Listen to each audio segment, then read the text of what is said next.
Major breaking news from overseas. Explosions ringing out across Iran's capital as Israel claims it's attacking Iran. People in Tehran awaking to the blast. Israel's defense minister announcing a, quote, special situation over the attacks.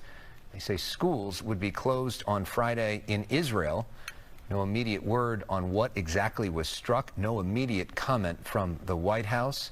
But we are on the precipice of a war in the Middle East. اینجا زدن، اینجا هم زدن، این لویزانم زدن، پشتم زدن، پشت لویزانم زدن. We are getting remarks right now from the Prime Minister of Israel, Benjamin Netanyahu. Let's listen in on Live Now. Islamic regime's most significant enrichment facility and a large portion of its ballistic missile arsenal. More is on the way. The regime doesn't know what hit them.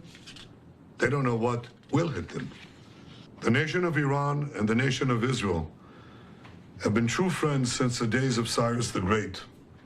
And the time has come for you to unite around your flag and your historic legacy by standing up for your freedom from an evil and oppressive regime. It has never been weaker. This is your opportunity to stand up and let your voices be heard. Woman, life, freedom.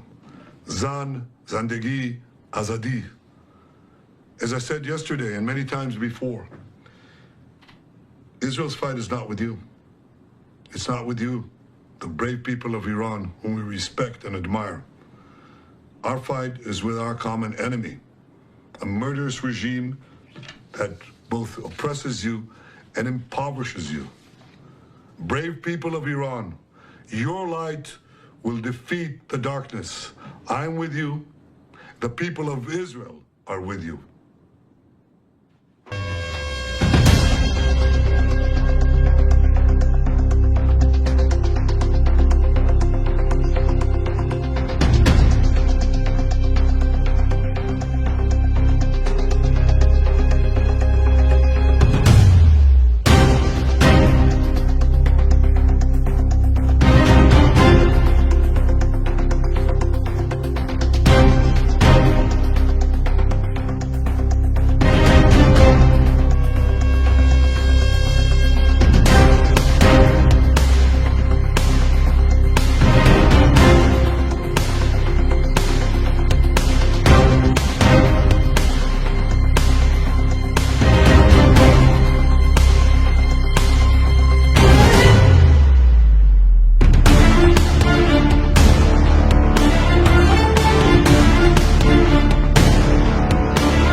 中方高度关注以色列袭击伊朗，对有关行动可能带来的严重后果深感担忧。中方反对侵犯伊朗主权、安全和领土完整，反对激化矛盾、扩大冲突，地区局势再度骤然升温，不符合任何一方利益。中方呼吁有关各方多做有利于促进地区和平稳定的事，避免紧张事态进一步升级。中方愿为推动局势缓和发挥建设性作用。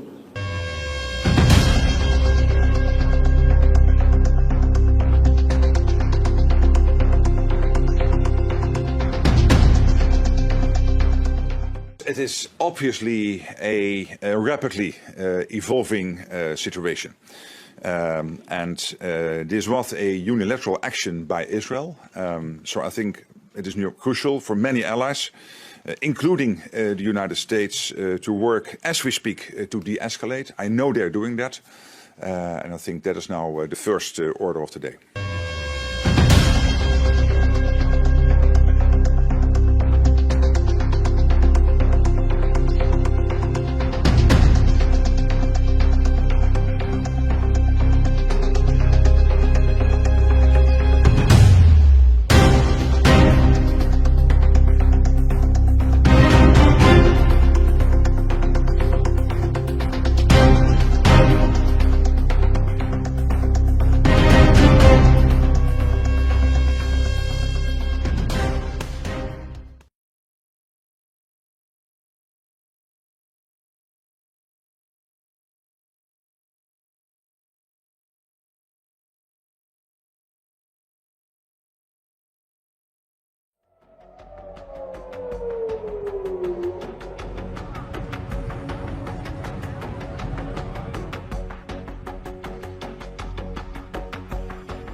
Iran's supreme leader Ayatollah Ali Khamenei is alive and being regularly briefed on the evolving situation following Israel's overnight strikes on Tehran and other key targets.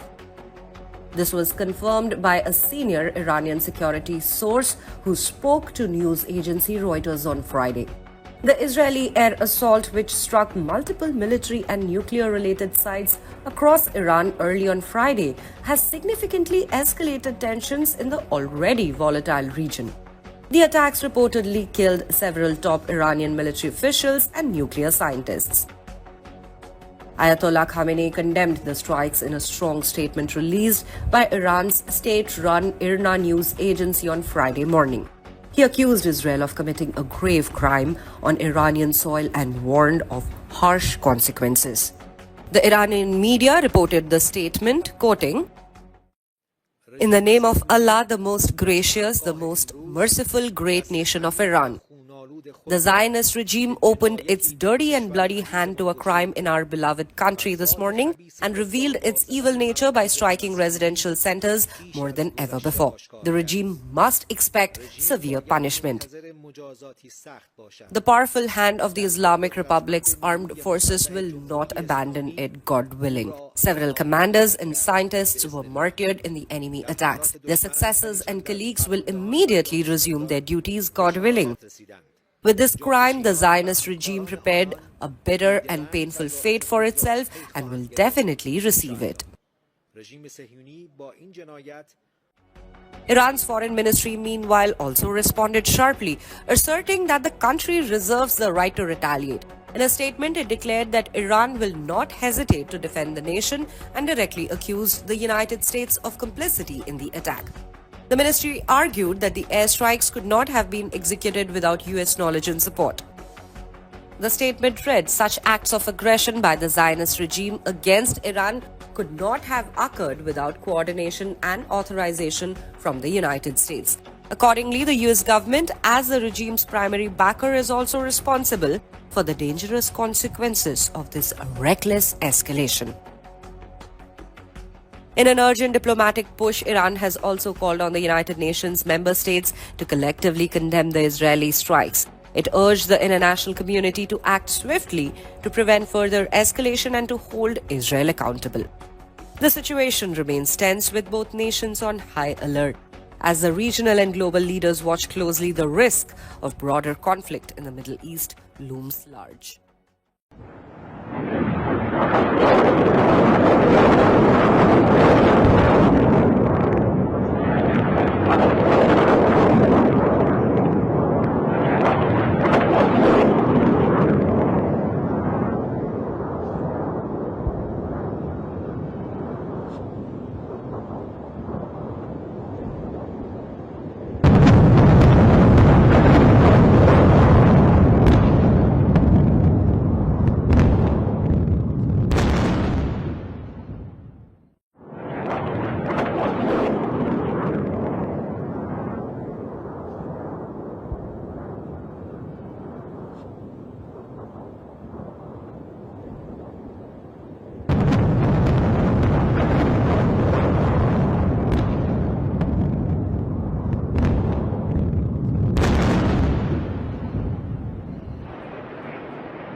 Russia must announce mass mobilization and enlist at least 500,000, preferably 1 million people into the army to avoid sharing Iran's fate, and deputy head of the main military political directorate of Russia's defense ministry.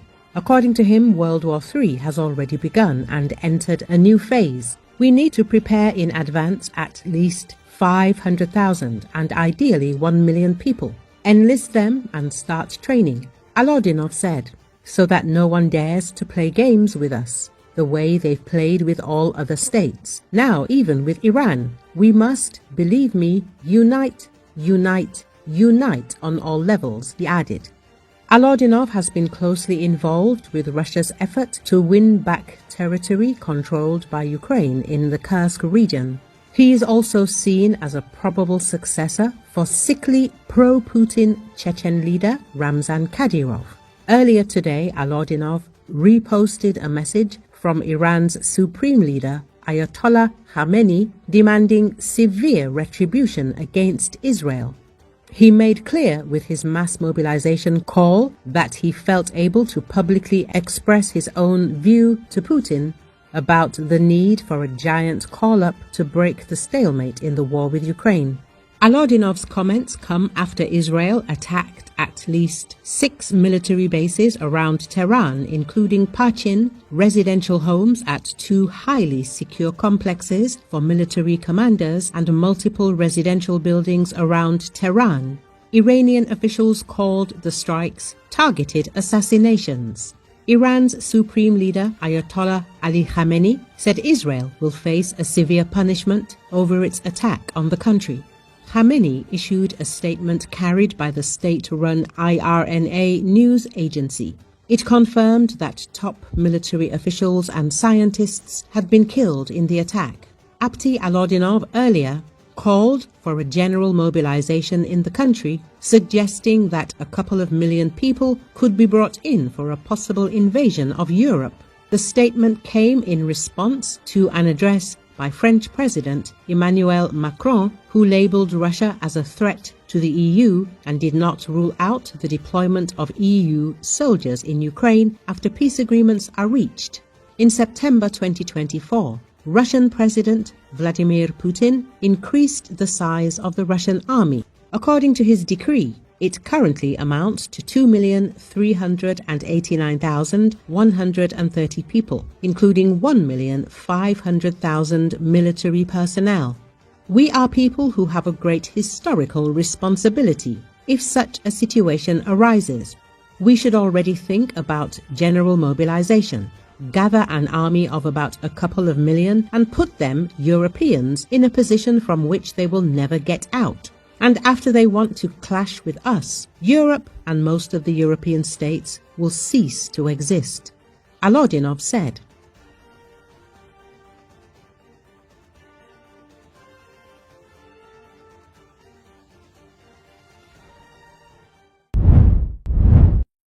The Ukrainian armed forces have struck a military column of the occupying Russian army near the occupied city of Makiivka in the Donetsk region.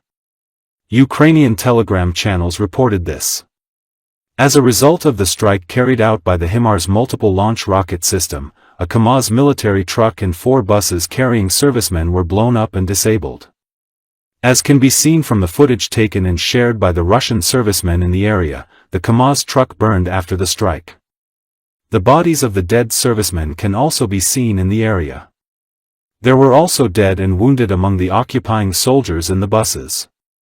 It is said that at least 20 servicemen were killed during the incident, and a large number of servicemen were injured. Мы не успели эвакуироваться. Подбила. Машина начала.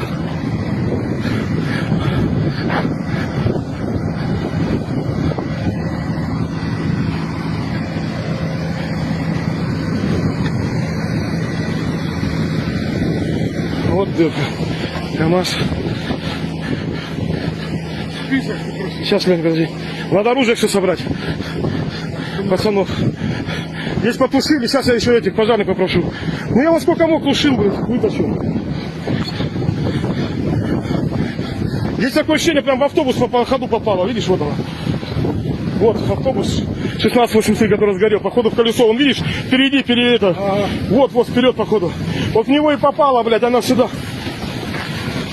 Правильно, она в него прилетела, видишь, а потом уже нас и хуйнула, блядь.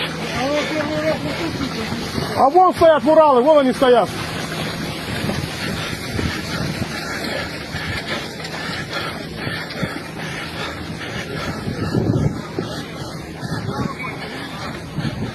Так, и наш автобус первый, который нас ёбнул, но мы его завели первый. Эти не успели завести, не заводятся. Сейчас будем пробовать.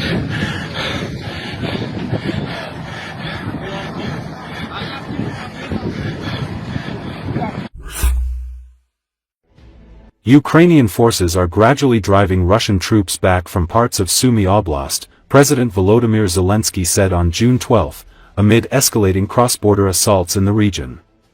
Today, there was a report from Commander-in-Chief Alexander Syrsky, the front and, above all, the Pokrovsk direction, the Kursk operation, the border area of Sumy Oblast, Zelensky said in a video address.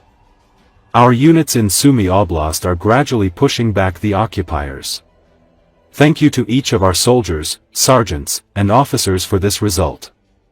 The statement follows weeks of intensified Russian offensives along the northeastern border. Russian troops have advanced into Sumy Oblast since Ukraine's withdrawal from most of its positions in Russia's Kursk Oblast in March. Ukrainian presidential advisor Mikhailo Podolyak said there had been a concentration of Russian men and equipment in the Sumy region following months of Ukrainian operations across the border in Kursk. He advised caution to establish details of the situation on the ground. Zelensky rejected claims of Russian advance as a Russian narrative, insisting that Ukraine's forces have been holding off a renewed offensive for nearly 3 weeks. The Russians are not so successful, to say the least, Zelensky said. His remarks come amid a surge in Russian military operations across Ukraine's eastern and northern regions, including Russian claims of territorial gains in Dnipropetrovsk and Sumy Oblasts, assertions Kiev denies. The popular Ukrainian military blog Deep State, which charts the position of Russian troops using open-source materials, reported Russian gains in recent days around villages inside the border. Other Ukrainian bloggers said on June 12 that Russian forces had advanced to within 20 kilometers of the city of Sumy and were likely to move southward on villages to secure high ground outside the city. Russian media reported similar advances through the region. One military site, Voyeno Obozreny, said Russian forces had made significant progress and were now positioned south of a major highway.